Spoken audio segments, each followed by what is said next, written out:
Olá, tudo bem com vocês? Saudações!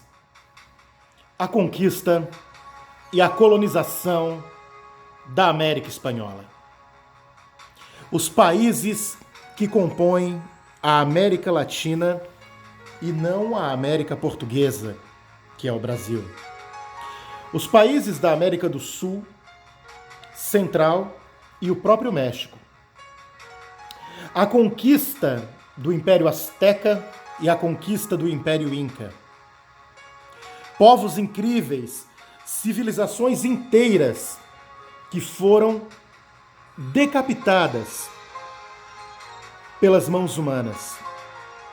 Vamos falar sobre a dominação de todos os povos americanos, latinos, que sofreram a influência espanhola desde o século XVI, depois da chegada de Cristóvão Colombo ao nosso continente. Falar de América é falar da terra que foi conquistada em 12 de outubro de 1492 por Cristóvão Colombo. O italiano que, amando da rainha Isabel de Castela e do rei Fernando de Aragão, os reis católicos da Espanha, conquistaram o que chamamos de Novo Mundo. Cristóvão Colombo não sabia, mas ele tinha chegado em terras novas. Ele pensava que tinha chegado na China, na Índia ou no Japão. Tanto ele pensava que tinha chegado nessas regiões que chamou os nativos de índios, em referência à Índia. Uma das coisas mais claras e importantes que eu gostaria de abordar para vocês foi que um outro italiano, também navegador, chamado Américo Vespúcio, foi o verdadeiro descobridor dessa terra, conseguindo compreender que ele estava num outro continente. E por esse motivo, homenagearam este continente com o nome de América, em homenagem a Américo Vespúcio. Imaginem os países que são hoje de origem espanhola: Uruguai, Argentina, Chile, Paraguai, Bolívia, Colômbia, Equador, Venezuela, Panamá, Costa Rica. Também temos Guatemala, Honduras, El Salvador, México, Cuba, República Dominicana. Esses são alguns dos países chamados de latino-americanos, ou países de influência espanhola.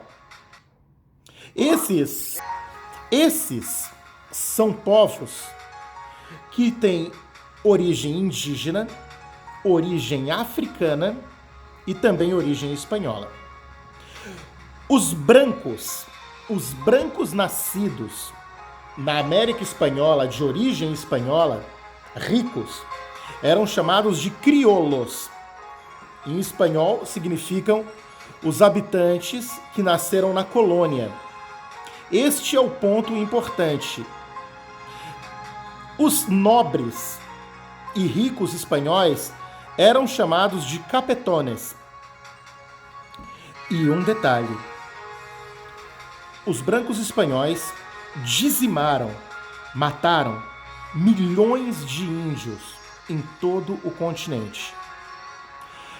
O frei católico Bartolomé de las Casas, espanhol, ele contou toda essa história no livro O Paraíso Destruído, a brevíssima crônica da destruição das Índias Ocidentais, que conta a história trágica da morte de quase 16 milhões de índios, num período de 100 anos.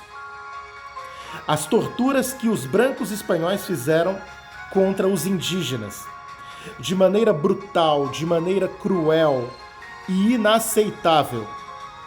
Todos esses pontos eu gostaria de estar levantando aos amigos desta classe. Gostaria também de estar narrando para vocês a grandiosidade deste estudo ao lembrar que nós estamos falando de povos que eram fortes, mas que foram alquebrados, que foram destruídos pela lança, pelo cavalo e pela pólvora. Vocês já falaram no começo do ano sobre os astecas e incas. Os astecas foram destruídos, dizimados por Hernán Cortés no México. A partir de 1519, ano passado, ainda ficou uma situação bem constrangedora entre o México e a Espanha, porque ainda não existe um pedido de desculpas por toda a destruição do Império Azteca. Em 1531, ou seja, no ano de 2031, nós vamos lembrar os 500 anos da conquista de Francisco Pizarro ao Império Inca, quando Cusco, no Peru, foi destruída.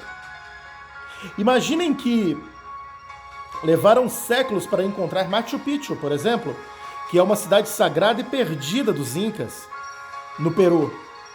Dizem que os Incas construíram no meio da floresta amazônica uma cidade chamada El Dorado. É sabido que os Incas, eles efetivamente tinham muito poder, os astecas também. Mas a cultura que foi feita depois disso, tudo dentro do continente, é caracterizada por um detalhe: a dominação do branco sobre o índio e depois do índio sobre o negro. Porque quando os negros foram, quando os índios foram efetivamente dizimados, o tráfico negreiro, da mesma maneira como acontece no Brasil durante este período, vai acontecer também na América Latina. E é terrificante. Eles vão servir como mão de obra para plantio no Caribe de cana-de-açúcar, na América Andina e também no México e na América Central, de milho, batata, mandioca, dentre outros produtos. Esses são os elementos que eu gostaria de estar abordando quando nós falarmos da conquista. Porque aqui na América, não importa se foi na América Portuguesa ou na América Espanhola, nós somos latinos e nós somos uma colônia de exploração. Os europeus vieram para cá para retirar todos os bens e voltaram para suas terras, não valorizando os povos aqui originários. Estes detalhes eu gostaria de estar ressaltando a vocês nessa discussão. Peço para vocês também executarem com bastante maestria as suas atividades. Fiquem com Deus, tenham uma boa semana de estudos e saibam que realmente conhecimento é poder. Que Deus os ilumine.